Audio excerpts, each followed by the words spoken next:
first question. Looking back at the last time you played Iowa, you guys were able to defend the perimeter pretty well, keep Bohannon and Wieskamp under control, especially in the second half. Looking back in preparation for this game, what do you think gave you guys such success that you can replicate this time around? I think it was our intensity on the ball. We got really into the ball handlers and pressured them pretty heavy. We didn't need that many help over screens. We blew up a lot of screens. And just being a tight-knit group, we were in our gaps, and I think that was one of our best defensive performances of the year, just being in the gaps, being in the help side, helping each other out, and just bullying the ball. Tom Brew. Armaan, this schedule for you guys with games the last 3 or 4 weeks has just been kind of weird. How's it been in regards to trying to keep a rhythm going and a routine going? This period of time where our games have been spaced out, we just take time to work on ourselves, get ourselves better, and then as we approach, coming up to the games, working on our game plan for those games. So just keeping a rhythm and being in tune with what we're doing and getting better on our end, and then starting to focus on the other team. Tyler. Armaan, Christian Lander, someone that's gotten some more minutes lately and looks like he has more confidence. In what ways have you kind of seen him grow, whether it just be in practices or mindset or on the floor? I've seen him grow a lot from the start of the season till now. You can see he's made major improvements with his confidence, defensive wise. He's making shots now, and then his decision making is getting better. So it's glad to see him and all our freshmen, step up their level of play, especially in this stretch of the Big Ten schedule. Kevin. Armaan, last year in tight games, more often than not, you guys came out on top. What's been different so far this year, and how do you think you maybe fix some of the issues down the stretch or in overtime? It's just as we go through the film and watch, the games, it's just little plays, that ultimately decide the outcome. We can fix those little plays and make even more plays. It comes down to about 5 or 6 plays a game where if we make the play, it changes the game. So I think, just emphasizing that down the stretch, just making the little things, doing the little things is going to help us in the long run. Dustin.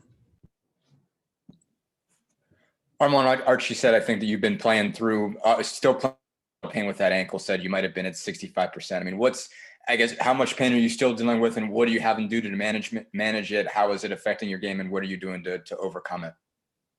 To overcome it, just get treatment as much as I can. It still kind of bugs a little bit, but, I just got to play through it. I'm still doing everything everybody else does. I don't like sitting down. I don't like watching my teammates work without me. So, I just do what I can do on the court. Try to impact the game as much as I can. And then just continue to get treatment on it. Alex. Armaan, Archie mentioned after last game that you guys may not have been tough enough kind of down the stretch. What do you think maybe he meant by that, and how do you think as a group you guys can maybe change that going forward? Is there anything specifically you guys need to do better in these tough, close games at the end to kind of finish things out? I think it just goes back to, making the little plays and then the game. Like I said, 5 to 6 plays, all the close games we have, it turns into a different game. So I think just down the stretch, we got to lock in, especially lock in during the stretch. And then in overtime, to make those plays. And I think the outcome will change. Mike. Armaan, you're probably the guy that most people look at and say developed the most over the offseason, year over year. When you look back at your offseason, what are 2 or 3 things that you point to and say that's what really worked for me to get me to the next level? Say first would be my mindset. I wanted to go in every day, get better. And then as I got better, my confidence grew. I didn't play well at the start of the season, but, towards the eighth game or something like that, I started to pick it up. I think it just started with all that. And then, over the summer, we did a lot of shooting. And then I've always wanted to be one of the best defenders we have on the team. And, just being able to impact the floor on both ends was a big deal for me. And I just wanted to continue to get better at it. Jeff Rab-Jones. Hey, Armaan. You've known Trace Jackson Davis for a long time. You guys played against each other, played with each other. He's having a great year, one of the best years for any front court guy in the country. Why do you think he's playing this well, this consistently? It just shows the work he puts in. It always wasn't like this for him. And a lot of people know that, just to see the amount of work he's put in to develop his body, to get quicker, stronger, and be able to jump higher, finish around the rim. It goes to show like his work ethic, and he's only going to get better as the time goes on. John? You're talking about that ankle bugging you. Is it a consistent pain? I mean, that you play through all the time, or is it certain movements that kind of bring it up? And how do you kind of put that in the back of your mind and not, be concerned about it while you're playing? It's mainly stiffness.